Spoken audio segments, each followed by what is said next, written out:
Mi nombre es Carlos Castellanos, estudiante de la sección IAG 4402 del turno fin de semana. Vamos a hablar ahora sobre las maquinarias para cultivo pasto-forraje. La segadora. La segadora es una máquina agrícola que se usa para segar, cortar hierbas para heno o ensilaje, paja, plantas de cereales, entre otros. El material cosechado queda sobre el terreno hilerado o no, o se repica o por la propia máquina elevándolo y descargándolo en un medio de transportes.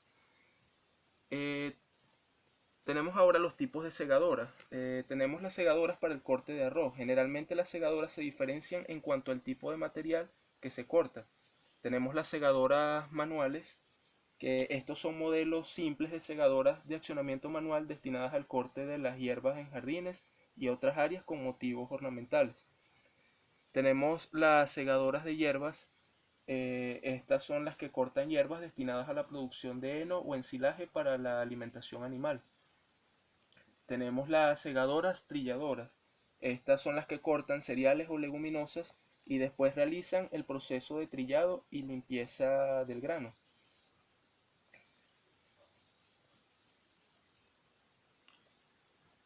Tenemos ahora las segadoras repicadoras. Son las que cortan hierbas destinadas a la producción de heno o ensilaje y después realizan el proceso de repique y entrega del producto cosechado a un medio de transporte. Tenemos ahora los tipos de segadoras según su mecanismo de funcionamiento. Tenemos las segadoras de peine. Las segadoras de peine son muy comunes, sobre todo en aquellas pequeñas para motocultores, aunque también existen en formatos más grandes con un ancho de trabajo superior. Su funcionamiento es sencillo, se disponen dos peines metálicos superpuestos, colocados a escasa altura y de forma paralela a la superficie del suelo. Las púas del peine se encuentran afiladas a modo de cuchillas. La hierba penetra entre púa y púa y el movimiento alternativo de un peine sobre el otro provoca que las cuchillas estrangulen la hierba y la corten con un corte limpio. Tenemos ahora las segadoras de disco. Las segadoras de disco son habitualmente más grandes, suelen ir acopladas al tractor en la parte trasera, delantera o en los laterales. Disponen de un conjunto de discos metálicos afilados, es decir, el contorno de los mismos actúa a modo de cuchilla. Desde el tractor se acciona este áspero provocando el movimiento giratorio respecto a su centro de cada uno de los discos de lo que dispone la segadora. Así se logra que se vaya produciendo el corte limpio de todos los tallos del cultivo forrajero a una determinada altura. Tenemos ahora la segadora de tambor. La segadora de tambor, en el caso de este tipo de segadora, los elementos de corte son cilindros situados de forma vertical. Es por esto que se denominan segadoras de tambor. El accionamiento. Las segadoras agregadas al tractor por lo regular se trasladan plegadas hacia arriba. Cuando se coloca la máquina en el punto de comenzar a segar, se baja el cuerpo de la segadora, permitiendo así que sea posible segar al ras del suelo. Entonces se pone en accionamiento el cardán que mueve los mecanismos de la segadora y así comienzan a accionarse sus órganos de corte.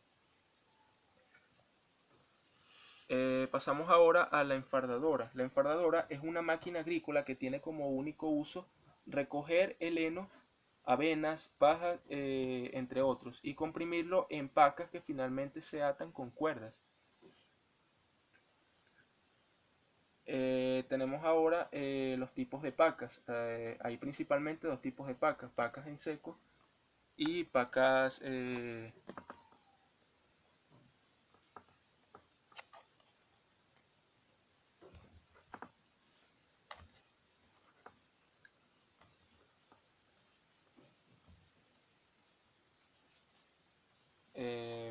tenemos, como habíamos dicho anteriormente, tenemos los tipos de paca. Hay principalmente dos tipos de pacas, pacas en seco y pacas en verde. Tenemos las pacas en seco. Las pacas en seco son aquellas que se hacen usando heno secado al sol o bien con una deshidratadora. Este heno, al estar completamente seco y sin fermentaciones, puede ser usado en la alimentación de animales de cría. Tenemos ahora las pacas en verde. Son aquellas en las que el heno no se ha secado, sino que se ha empacado directamente en verde. Hay dos tipos principales. Tenemos la empacadora de fardos prismáticos o rotoempacadoras o enrolladoras de vallas cilíndricas, conocidas como rulos o rollos, siendo estas últimas más utilizadas por su mayor capacidad de almacenamiento. Una rotoempacadora de tamaño normal puede hacer una rulo de más de 400 kilogramos. Las últimas son utilizadas principalmente para recolectar de heno verde, mientras que las empacadoras se utilizan para la hierba seca. Pasamos ahora a los rastrillos hileradores. Los rastrillos hileradores, su función principal es formar cordones recogiendo la hierba esparcida en el campo, unir varios cordones pequeños en otro mayor, esparcir el forraje para acelerar su secado, voltear los cordones de manera que puedan expuestas al sol las partes más húmedas. Su acción se fundamenta en el movimiento de unos elementos metálicos, púas o dedos, capaces de barrer de modo continuo el forraje. Pasamos ahora a lo que es su tipología. Tenemos los rastrillos de molinete oblicuo. Estos realizan un barrido lateral sin romper la capa herbácea, ya que las púas no llegan al suelo, por lo que la hierba no se contamina con tierra. El accionamiento lo reciben de una rueda motriz y puede modificarse para el volteo invirtiendo el sentido de giro y la velocidad de rotación. Tenemos ahora los rastrillos de soles.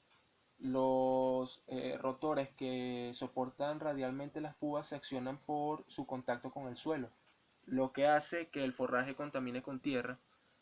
Dejan un cordón bien trazado, lo que facilita la recogida y se adaptan a las irregularidades del terreno. Tenemos ahora el rastrillo de molinete vertical. Si los dedos se sitúan perpendicularmente sobre barras radiales, actúan como hileradores. Con púas verticales o ligeramente inclinadas, desplazan la hierba en sentido vertical, actuando con enificadores que aceleran los procesos de secado. Y tenemos los rastrillos de cadena lateral. Estos desplazan lateralmente el forraje, lo que les permite recoger la hierba por debajo de los árboles.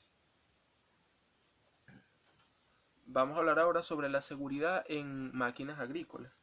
La mayor parte de los accidentes graves en tareas agrícolas son producidos por el trabajo con tractores, por lo cual debe tomarse unas medidas mínimas de seguridad. Em, Al momento de realizar el enganche de los equipos al tractor, se deben alejar las manos del punto de acople. Los tractores deben contar con un escudo protector. Las pendientes que deben subir marcha atrás y el descenso se tiene que realizar hacia adelante. Eh, las reparaciones deben realizarse con el motor detenido. La mala disposición de los gastos hidráulicos se pone en riesgo al operador. Las puertas traseras son fuente de accidentes al pisar la toma de fuerza. En los tractores no hay que transportar acompañantes por el riesgo de caída y atrapamientos de la toma de fuerza. Pasamos ahora a los riesgos de vuelco. El vuelco hacia atrás se puede producir al subir una pendiente pronunciada, por enganchar un implemento a un punto demasiado alto, por forzar la máquina cuando ésta encuentra una resistencia fuerte, al arrancar violentamente, desembragando y acelerando de golpe. El vuelco lateral se puede producir al trabajar lateralmente en pendientes, al efectuar virajes bruscos, cuando se trabaja cerca de zanjas o cunetas. Gracias por su atención.